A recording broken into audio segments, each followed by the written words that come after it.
তাদেরকে আমি অনুরোধ করব, আসুন আমরা একসাথে মিলে দেশ গড়ার চেষ্টা করি।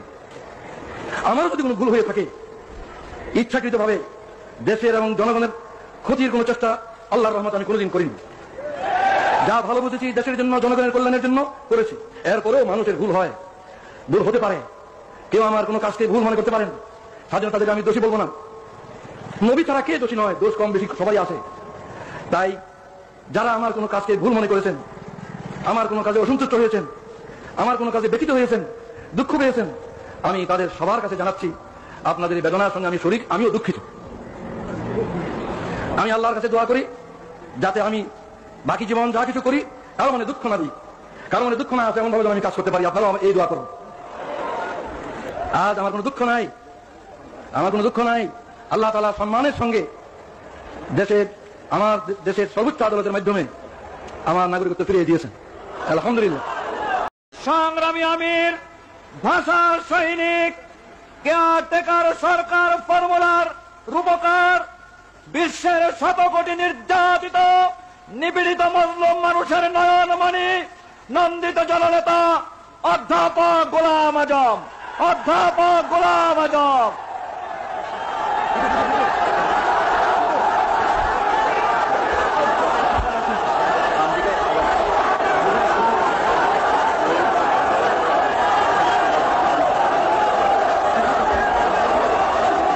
আলহামদুলিল্লাহ রাব্বিল আলামিন,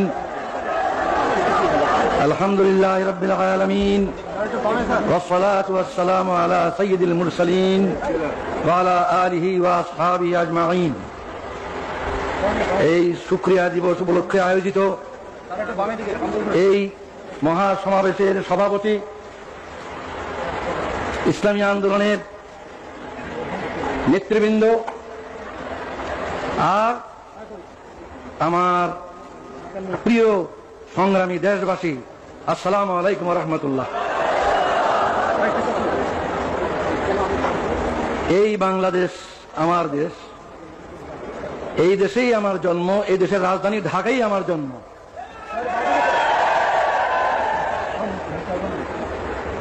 জন্মগত নাগরিকত্ব আল্লাহর দান, কে কোথায় জন্ম নেবে এটা ফয়সালা তিনি করেন।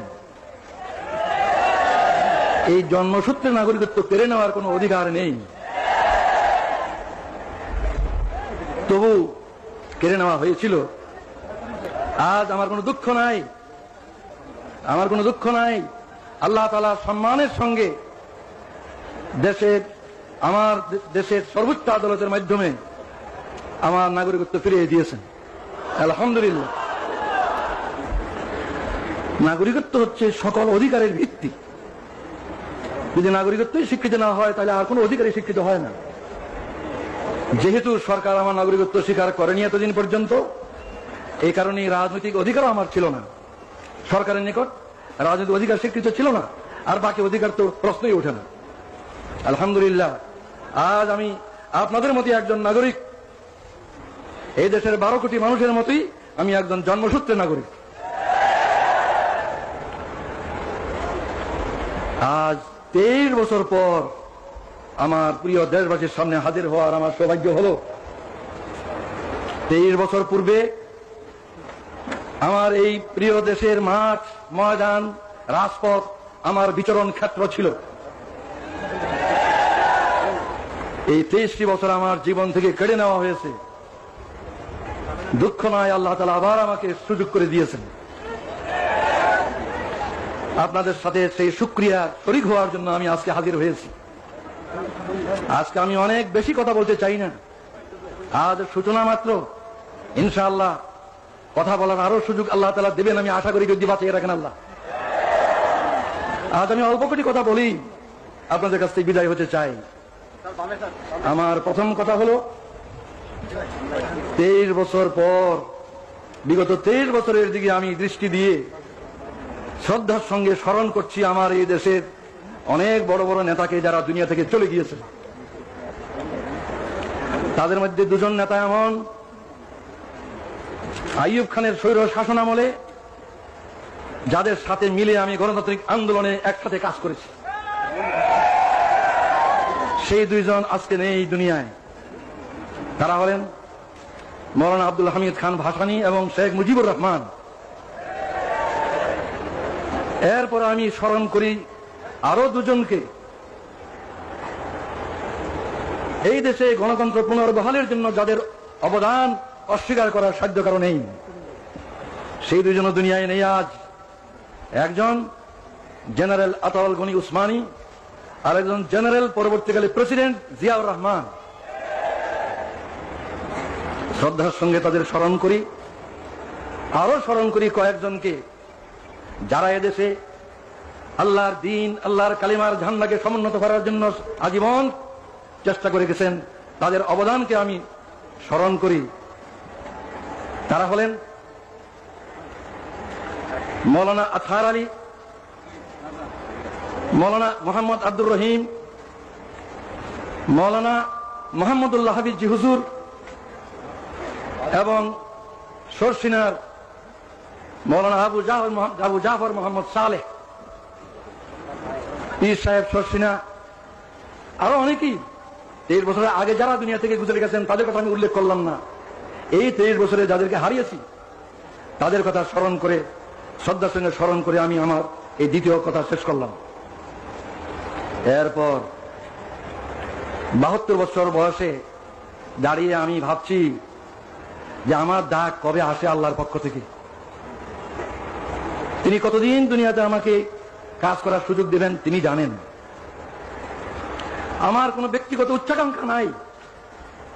আমি নিজে দেশের বড় কিছু হব, দেশের কোনো কর্তা হব, এই ধরনের কোনো কামনা আমার নাই। কিন্তু একটি কামনাই আমাকে অস্থির করে যে দুনিয়া থেকে যখন বিদায় নেব তখন আমার এই দেশবাসীর 12 কোটি মানুষকে কি অবস্থায় আমি রেখে যাব, তাদেরকে সুখী নিরাপত্তাবোধ নিয়ে বেঁচে থাকার মতো অবস্থায় রেখে যেতে পারবো কিনা, এটা আমার সবচেয়ে বড় চিন্তা। ক্ষুধা তৃষ্ণা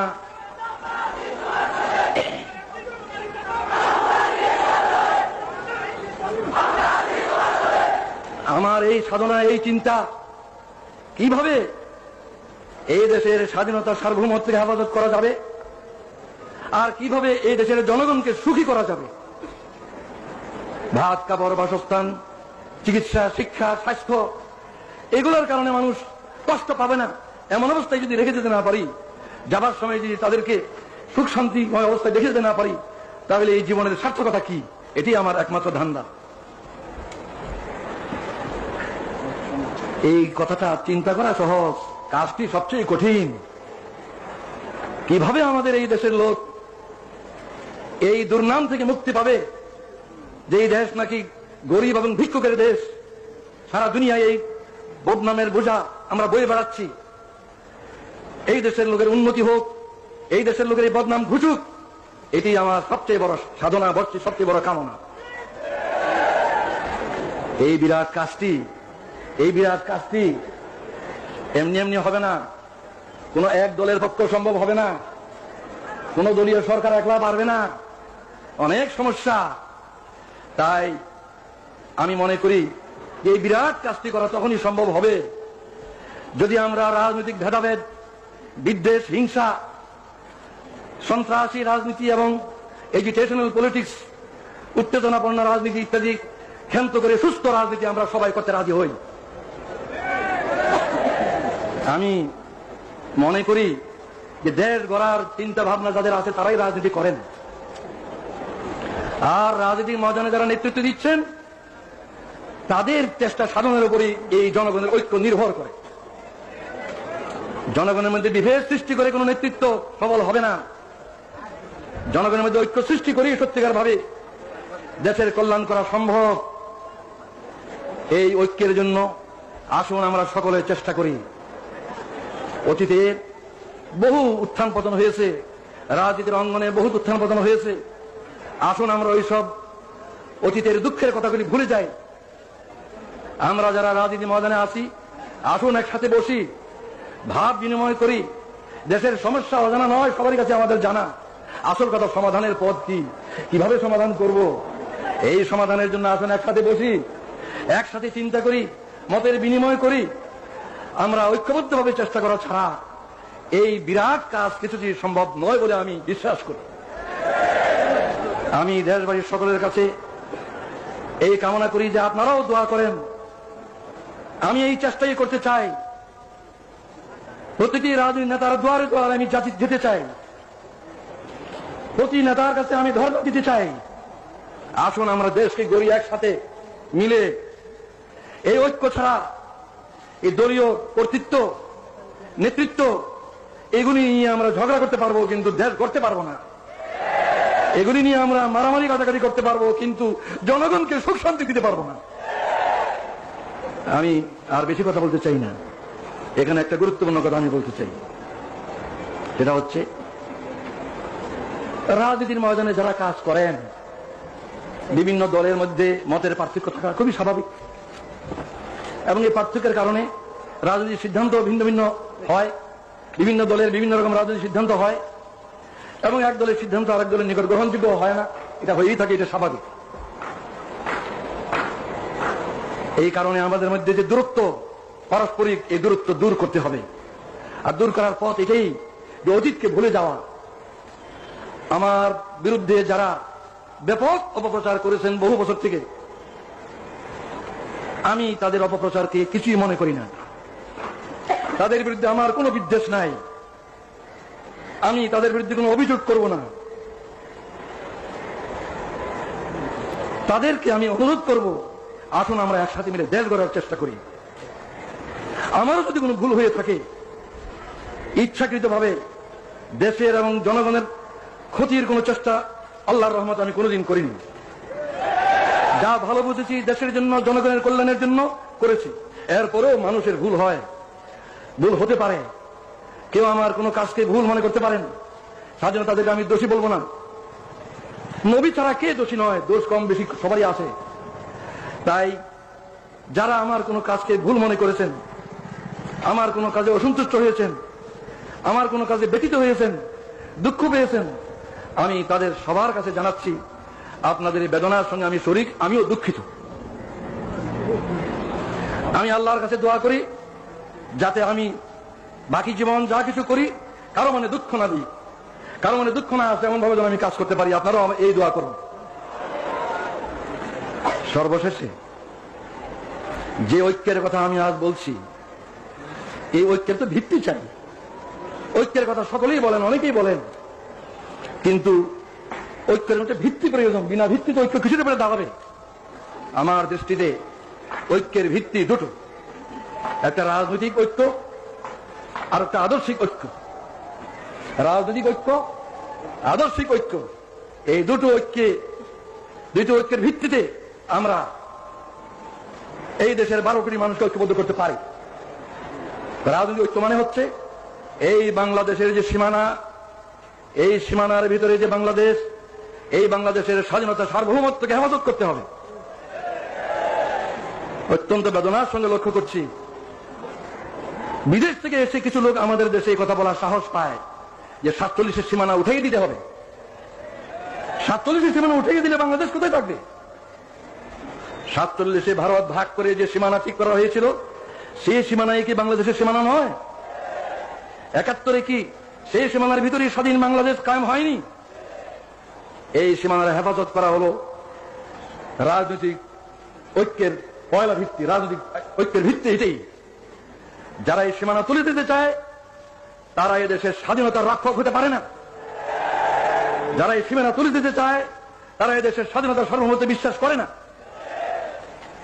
আমি বিশ্বাস করি দেশের দায়িত্বশীল সকল রাজনৈতিক দল এই বিষয়ে একমত যে বাংলাদেশের এই সীমানার ভিতরে যে সীমানা 47 হয়েছিল এবং 71-এ যে সীমানাকে নিয়ে স্বাধীন সার্বভৌম বাংলাদেশ প্রতিষ্ঠিত হয়েছে, এই সীমানার হেফাজত করা আমাদের সকলের পবিত্র দায়িত্ব এবং এটা আমাদের রাজনৈতিক ঐক্যের ভিত্তি। কিন্তু রাজনৈতিক ঐক্য কি যথেষ্ট? রাজনৈতিক ঐক্য কখনো যথেষ্ট নয়। আদর্শিক ঐক্য ব্যতীত রাজনৈতিক ঐক্য ক্রিয়াশীল হয় না। আমি অনেক ভেবে চিন্তে তালাশ করে দেখেছি যে 3টি কথাই হচ্ছে আদর্শিক ভিত্তি। 3টি কথাই হচ্ছে আদর্শিক ভিত্তি। আল্লাহ যিনি আমাদেরকে সৃষ্টি করেছেন, যিনি আমাদের মনিব, মাহবুদ, প্রভু, সেই আল্লাহ ঐক্যের, আদর্শিক ঐক্যের পয়লা ভিত্তি।